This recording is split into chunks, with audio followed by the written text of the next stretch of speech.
ಸೂರ್ಯ ಎದ್ದು ನೆತ್ತಿ ಮೇಲೆ ಬಂದವನೆ, ಇನ್ನ ಈ ನನ್ ಮಗ ದವಾಖಾನ್ ಬಿದ್ದವನೆ ಬೆಡ್ ಮೇಲೆ. ಇವ್ರ ವಯಸ್ಸಲ್ಲಿ ನಮ್ ಮನೆ ನಡೆಸ್ತಾ ಇದ್ವಿ, ಇವ್ನ ಅವ್ನ ಕಾಲ್ ಮೇಲೆ ಅವ್ನ್ ನಿಲ್ಲಕ್ ಆಗ್ತಾ ಇಲ್ಲ.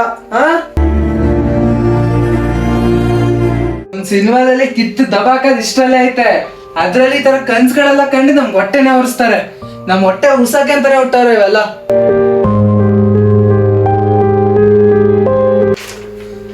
ಅಪ್ಪ ತಂದೆ, ಈ ಫಾರ್ಮ್ ನಾದ್ರು ಫಿಲ್ಅಪ್ ಮಾಡಿ ಇಂಟರ್ವ್ಯೂ ಅಟೆಂಡ್ ಮಾಡು.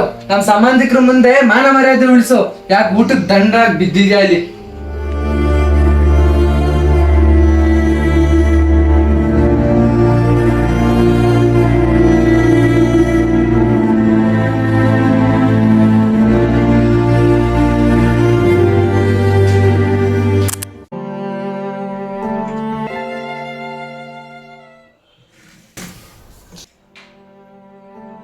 ಏನೋ ನಂದು ಸ್ವಾಭಿಮಾನ ಐತೆ, ದುಡ್ಡು ಇಟ್ಬಿಟ್ಟು ತಿಂತೀನಿ ಅಂತ ಹೇಳ್ತಿದ್ದೆ.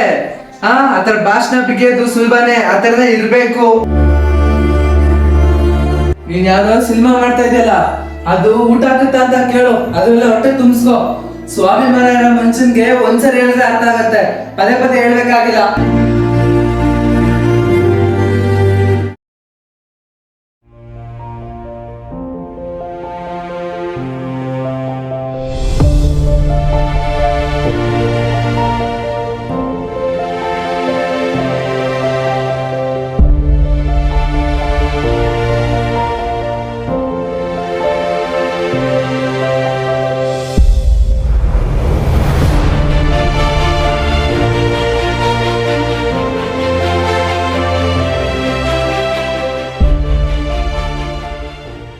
ಚಿಕ್ಕ ವಯಸ್ಸಲ್ಲೇ ಚೆನ್ನಾಗಿತ್ತು, ಜವಾಬ್ದಾರಿನೂ ಇರ್ಲಿಲ್ಲ, ದುಡ್ಡು ಬೇಕಾಗಿರ್ಲಿಲ್ಲ. ಈ ತರ ದೊಡ್ಡವರಾಗ್ಬಿಟ್ರೆ ಯಾವ ಹೋಮ್ವರ್ಕ್ ಇರಲ್ಲ, ಯಾವ ಸ್ಕೂಲ್ ಇರಲ್ಲ, ಆರಾಮಾಗಿರ್ಬೋದು.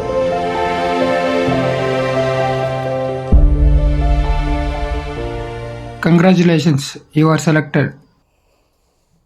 Thank you. ಎಷ್ಟು ಕೊಡ್ತಾರಂತ? 25,000. ನೀನು ಸಿನಿಮಾ ಕನಸನ್ನ ಬಿಡಕ್ಕೆ ಹೋಗ್ಬೇಡ, ಹಂಗೆ ಜಾಬ್ನೂ ಬಿಡಬೇಡ. ಮನೆಯಾಗ ಆದಾಯ ಬೇಕು. ನಿನ್ನ ಸಿನಿಮಾ ಸಕ್ಸಸ್ ಆಗೋ ತನಕ ಇದನ್ನು ಅಡ್ಜಸ್ಟ್ ಮಾಡ್ಕೊಂಡು ಮಾಡು. ನಿನ್ನ ಕನಸು ಆಗಲಿ ಏನೋ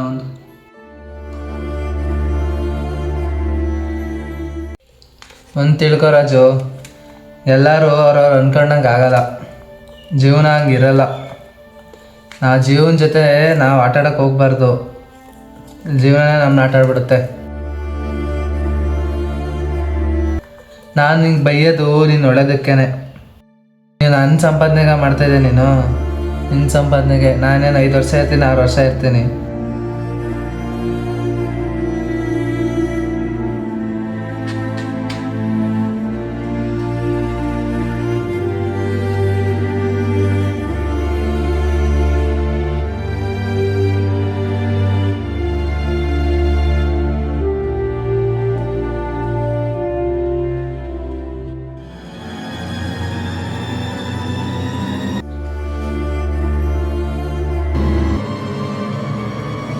ರಾಜು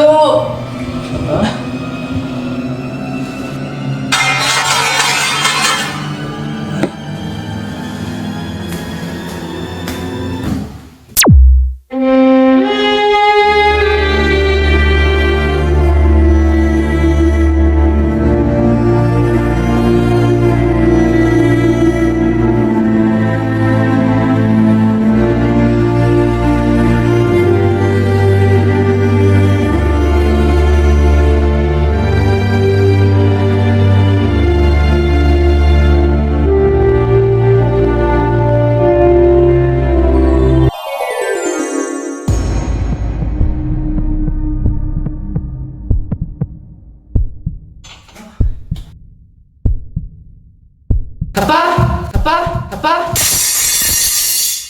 ಇದ್ಯಾಕ್ಲ ಅಂಕಿಸ್ದೆ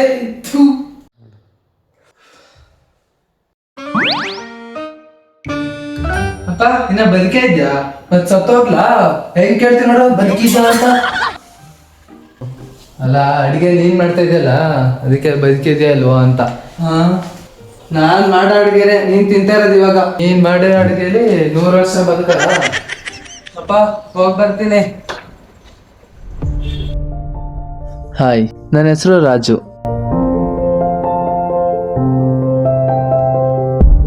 ನಾನೊಬ್ಬ ಗ್ರಾಜ್ಯುಯೇಟ್, ಆದರೆ ಅನ್ಎಂಪ್ಲಾಯ್ಮೆಂಟ್.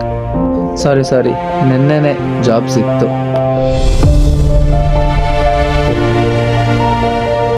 ಜಾಬ್ ಮಾಡಕ್ ಇಷ್ಟ ಇಲ್ಲ ಅಂದ್ರೂ ಜವಾಬ್ದಾರಿ ಅನ್ನೋದು ಹೆಗಲ ಮೇಲೆ ಬಿದ್ದುಬಿಟ್ಟಿದೆ. ಇಷ್ಟ ಇಲ್ಲ ಅಂದ್ರೂ ಮಾಡಬೇಕು. ಈ ಪ್ರಪಂಚದಲ್ಲಿ ದುಡ್ಡು ಅನ್ನೋದು ಒಂದು ಆಕ್ಸಿಜನ್ ತರ ಹೋಗಿದೆ.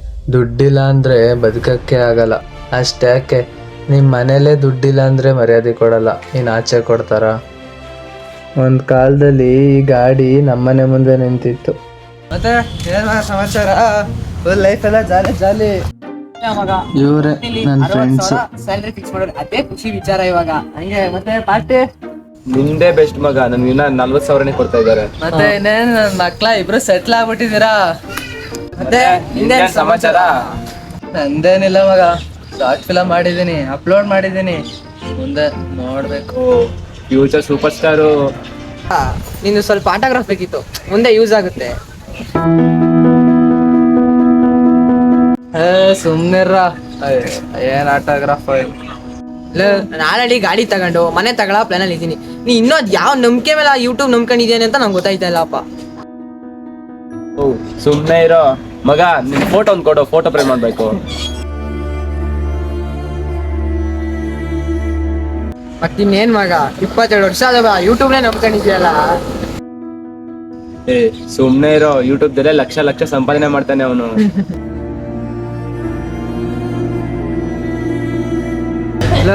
ಈ ಕನ್ಸ್ಗಳೆಲ್ಲ ಬಿಟ್ಬಿಟ್ಟು ಲೈಫಲ್ಲಿ ಸೆಟ್ಲ್ ಆಗೋದ್ ನೋಡು. ಅವ್ನ್ ಸೆಟ್ಲ್ ಆಗವನೆ. ಇವಾಗ ನೋಡು, ಬಿಸ್ಕೆಟ್ ತಕ್ಕೊಡ್ತಾನೆ. ಅವನಾ ಅವ್ನ್ ಜಾಬ್ ಹುಡ್ಕೋರದ್ ಪೈಸಾ ಸಿಗಲ್ಲ, ಇನ್ ನಿನಗ್ ಬಿಸ್ಕೆಟ್ ಬೇರೆ ತಗೊಡ್ತಾನ ಅವನು.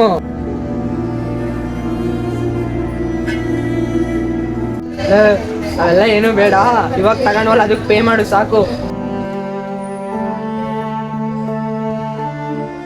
ನಾವೇ ಬೆಸ್ಟ್ ಕಣ, ಇವನ್ ತರ ಅಂತೂ ಹೋಗಿಲ್ಲ. ಏನ್ ಮತ್ತೆ ಹೀರಾಗ ಕೊಂಡ?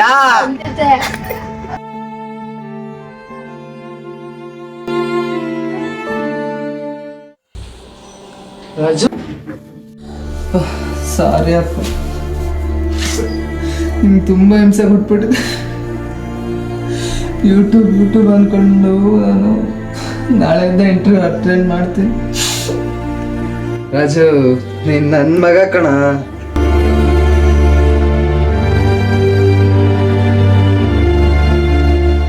ನಮ್ಮ ಅಪ್ಪ ಹೇಳಿದ್ ಕರೆಕ್ಟೇ. ಜೀವನ ಹೆಂಗೋಗ್ಬೇಕು ಹಂಗೆ ಹೋಗ್ಬೇಕು. ನಾವು ಬೇರೆ ಥರ ಟ್ರೈ ಮಾಡಿದ್ರೆ ಜೀವನ ನಮ್ಮ ಜೊತೆ ಆಟ ಆಡುತ್ತೆ. ನಿಮಗೆ ಒಂದು ಎಮೋಷ್ನಲ್ ಟ್ವಿಸ್ಟ್ ಹೇಳ. ನಮ್ಮ ಅಪ್ಪ ತೀರೋಗಿ 2 ವರ್ಷ ಆಯಿತು.